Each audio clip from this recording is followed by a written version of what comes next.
Welcome to the Daily Forkast, November 19th, 2021. I'm AntChain of Forecast News, covering all things blockchain. Amid a sea of red in the crypto top 10, Bitcoin has fallen around 18% in 8 days. We'll take a look at what's driving markets down and a whole lot more coming up. Let's get you up to speed from Asia to the world. Let's kick off with some of the top stories out of Asia today. Alibaba's blockchain arm AntChain is continuing its fight over, quote, malicious hype of NFTs. Amid ongoing criticism from Chinese state media, AntChain made a vow to resist the hype 3 weeks ago and rebranded NFTs as digital collectibles. And now it's announced new rules on their transfer. The first holder must wait 180 days before it can be transferred, while a second holder has to wait a full 2 years before they can do the same. All buyers will need to be mainland residents over the age of 14. And South Korea's CBDC development is well underway, with the Bank of Korea's Deputy Governor Bae Jun-suk saying that progress is not one step behind that of other countries. The research project began testing the CBDC's issuance and circulation in August and plans to finish by June 2022. The Deputy Governor says although it's hard to affirm exactly when the CBDC will be adopted, the technology will be ready to issue it as soon as that decision is made. You can find more on those stories at Forecast.news. And it's been a bad week for the crypto market.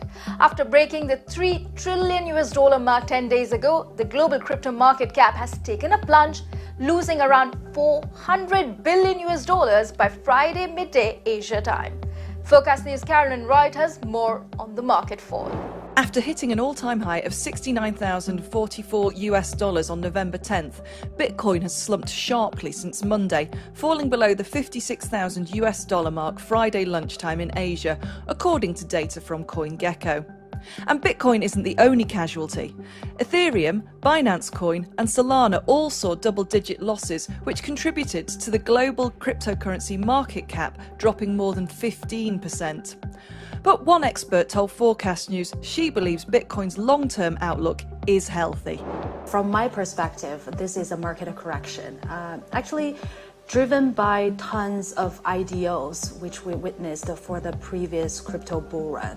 People take profit from Bitcoin and invested in unfounded and untested projects.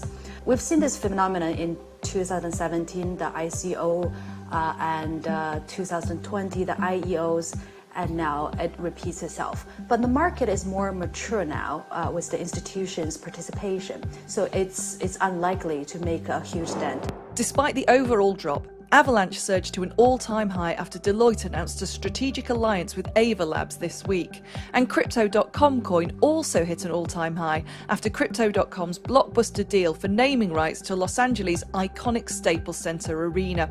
Both have since fallen back from those highs. For Forecast News, I'm Carolyn Wright. Meanwhile, it seems South Korea can't get enough of the Metaverse. Now, a number of banks are joining in on the craze. But what could a trip to the bank in the Metaverse offer? Forecast News' Danny Park reports. The Industrial Bank of Korea has announced a memorandum of understanding with CyWorldSet, an original social media platform in South Korea, revamped as a metaverse. IBK plans to open a metaverse bank called IBK Dotori Bank. Dotori, which means acorn in Korean, is a cybercurrency that was used on Cyworld in its heyday in the early to mid-2000s. IBK says it will launch financial products streamlined for Cyworld users, including a bank book that will reward users for the amount of Dotori they purchase. And KB Kookmin Bank says it is getting ready to launch a branch office in the metaverse. Earlier this year, it has said it was looking into Roblox. Meanwhile, NH Bank, which has partnered with the crypto exchanges Bithumb and CoinOne, is to open NH Dokdoverse next year, where its clients can spend time away on the island of Dokdo on the metaverse. While it's difficult to travel to in real life, NH users will be able to play games and buy properties on a virtual replica of Dokdo Island. For Forecast News, I'm Danny Park. And that's the Daily Forecast from our vantage point right here in Asia. For more, visit Forecast.news. I'm AntChain. Until next time.